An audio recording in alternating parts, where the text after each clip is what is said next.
دیوانے اور مستانے عاشقانے غوث جگہ جگہ محافل کا انعقاد کر رہے ہیں. سرکار غوث پاک کے نام پہ اپنے جان مال تن دھن سب کچھ قربان کرنے کو تیار ہے اور ان کی محبت میں ایسے محب ہیں کہ لگتا ہے کہ واقعی سرکار غوث اعظم کا مہینہ چل رہا ہے. آخر سینکڑوں سال گزر گئے. سرکار غوث اعظم دنیا پہ تشریف لائے وصال کر کے اپنے دوسرے گھر منتقل ہو گئے. سینکڑوں سال گزر گئے. آج بھی دیوانوں میں یہ جوش کیوں ہے؟ آج بھی ان سے محبت کرنے والوں کی کمی کیوں نہیں ہے؟ آخر اس کی وجہ کیا ہے؟ کیسے کیسے دیوانے ہیں کہ اگر سرکار غوث پاک کے نام پہ ان سے طلب کیا جائے تو وہ سب کچھ اٹھانے کو قربان کرنے کو تیار ہو جاتے ہیں. اور وہ تو پیرانے پیر ہیں. ہم تو دیکھتے ہیں آج کل عام مریدوں کا حال یہ ہے کہ پیر کے نام پہ مانگا جائے تو سب کچھ دے دے گا. تو پھر پیرانے پیر کے نام پہ لوگ کیوں نہ قربان کریں؟ آخر اس کی وجہ کیا ہے؟ علت کیا ہے؟ سبب کیا ہے؟ ریزن کیا ہے کہ آخر اتنا زمانہ گزر گیا؟ آپ کے والد کا انتقال ہو جائے, بھائی کا انتقال ہو جائے, 1 سال 2 سال 10 سال 5 سال, یہ اتنے سال گزرنے کے بعد آدمی انہیں بھی بس بھول جاتا ہے, باقی برسی کی برسی یاد آتی. مگر سرکار غوث پاک ہیں کہ ہر مہینے ان کی 11ویں ہوتی ہے. وجہ کیا ہے؟ وجہ یہ ہے کہ دیکھیے پیر کے نام پہ سب کچھ لٹانا یہ بڑی سعادت مندی کی بات ہے, مگر پیر بھی پیر ہو, پیر نہ ہو, وہ ابلیس گمراہ نہ ہو, ایسا نہ ہو خود بھی گمراہ ہو ہمیں بھی گمراہ کر دے. پیر ہو تو غوث اعظم کا چاہنے والا ہو, ان کی محبت کا دم بھرنے والا ہو اور ان کی تعلیمات پہ عمل کرنے والا ہو, تو واقعی وہ پیر ہے. وجہ یہ ہے اللہ کے رسول صلی اللہ تعالی علیہ وسلم نے ارشاد فرمایا, بخاری و مسلم کی یہ حدیث ہے, اللہ جب کسی بندے سے محبت فرماتا ہے, جب کسی بندے کو چن لیتا ہے, اپنا محبوب بناتا ہے, تو جبریل امین کو بلاتا ہے.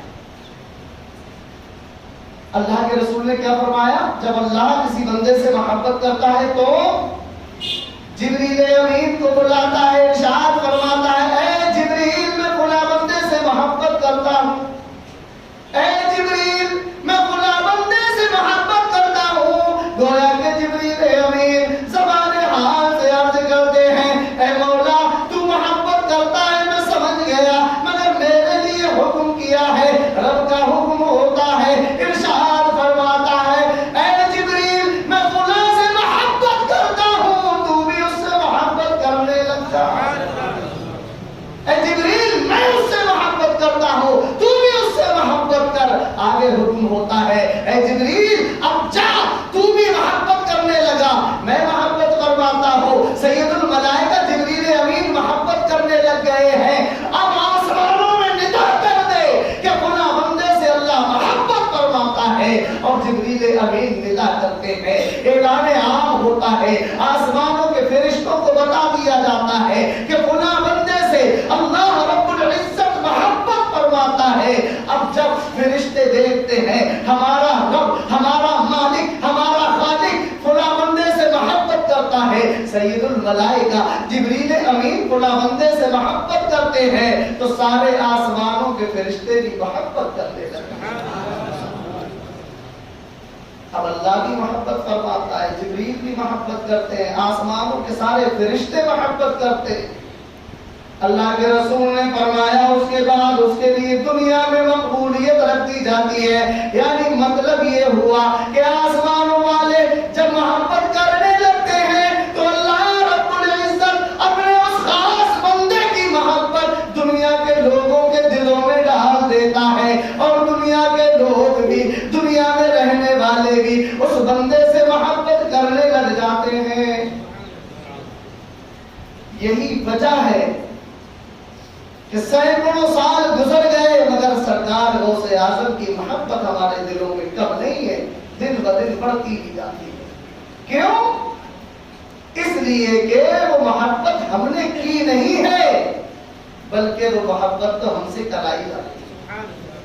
محبت اللہ نے ہمارے دلوں میں ڈالی ہے، اور جس کی محبت اللہ ہمارے دلوں میں ڈال دے تو پھر وہ محبت قیامت تک نکلنے والی نہیں ہے، اور قیامت تک نہیں نکلے گی تو اس کے بعد کیوں نکلے گی؟ جنت میں بھی رہے گی انشاءاللہ۔ اور اسی محبت کے صدقے میں ان کے دامن سے وابستہ ہو کر انشاءاللہ ان کے جھنڈے کے نیچے ہم بھی جنت میں جائیں۔ اور دیوانے تو دیوانے ہوتے ہیں۔